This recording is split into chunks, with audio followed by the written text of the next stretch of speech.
Okay, so if you are a longtime subscriber of the channel, first of all, thank you. Second of all, you may remember that I did a review of two N64 controllers. That is the Brawler 64 controller, as well as the Hyperkin Admiral. At least I think it's called the Admiral.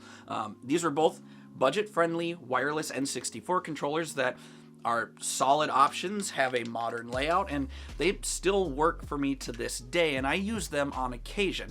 However, the modern layout of both of these controllers, while some might really appreciate them, for me, I always wanted something a bit more classic. This is what I wanted, essentially. I wanted the classic layout of the N64 controller. I liked the shape. I wanted it to emulate, what was initially designed. I just didn't want this. I didn't want the cable attached to it. I wanted this, but in a wireless fashion. And at least when making the review videos for those two wireless controllers, they didn't really have that. However, a couple months ago on Amazon, I noticed what looked like a no-name Chinese version of a wireless N64 controller, designed in that classic OEM style. Now, this thing looks like an original N64 controller. It feels like one, at least upon first impressions in the hands. And it works for not only the original N64, but the Switch, Switch 2, and PC. This can't be that good of a controller, can it? Let's talk about it. So, like I said before, I found this on Amazon about 2 months ago now, and I found it for 60 bucks, and it actually came with two.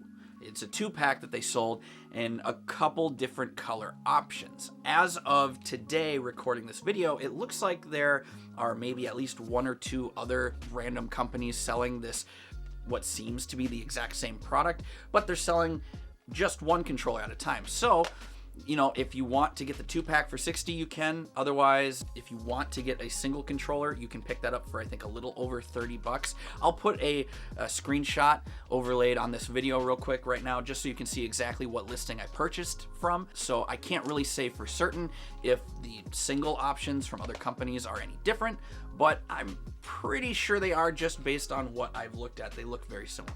But with all that being said, let's move on.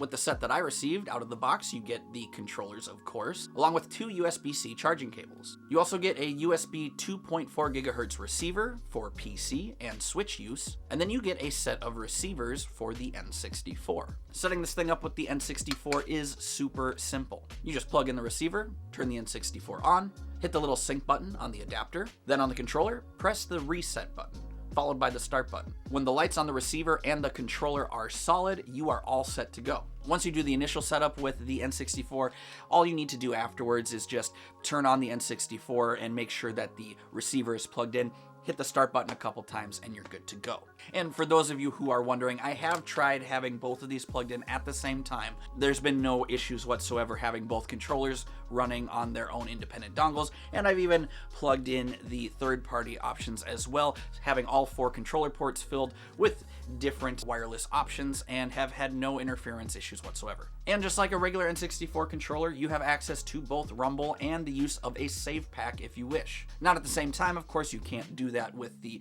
OEM models either. On the back here, you have basically its built-in rumble feature if you're using that, and then on the receivers themselves, they have a slot for your save pack if you want to use that. And then to toggle which one you decide to go with, whether that's the save pack or the rumble feature, you just flick the little switch on the receiver itself.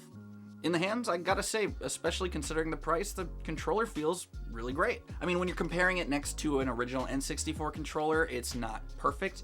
I think the shell plastic is pretty darn close.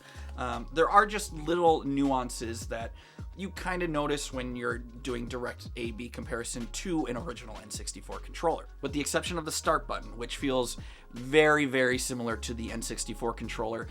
All the face buttons, D-pad, L and R buttons, they all feel just a little bit different than the original controller. And by that, I mean they feel decent in quality as far as the quality of the plastic goes for the button and the smoothness and that sort of thing. It's the click. When you press, there's a sort of tactile bump where you can feel in the membrane where it sort of just makes like an audible, I don't want to say click, but there's tactility there. Whereas with original N64 controllers, they're much more mushy, and I don't necessarily mean that in a bad way. For me personally, I actually kind of prefer that feedback, but if you're trying to like 100% fully emulate the feeling of the N64 controller, the original controller, yeah, those buttons, they're not exactly perfect in terms of the replication there.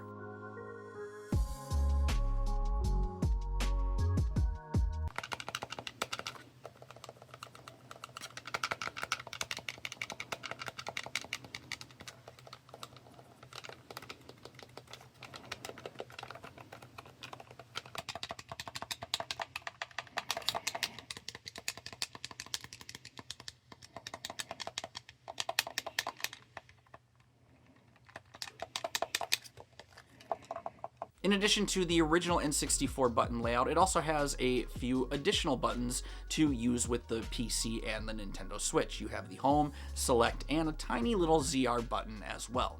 Okay, let's talk about the N64 thumbstick.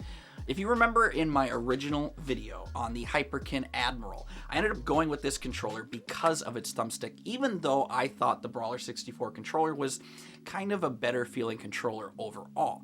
Also, good memory. Really, really good. Good job paying attention. You're really smart. Good job.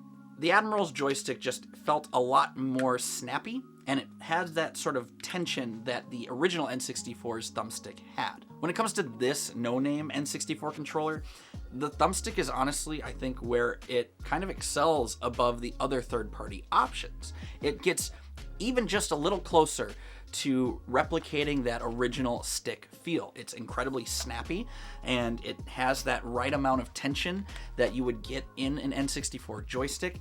The only problem is that little octagonal gate in the center there. It doesn't follow those guidelines or guide rails, whatever you want to call them. It actually follows a complete circular base.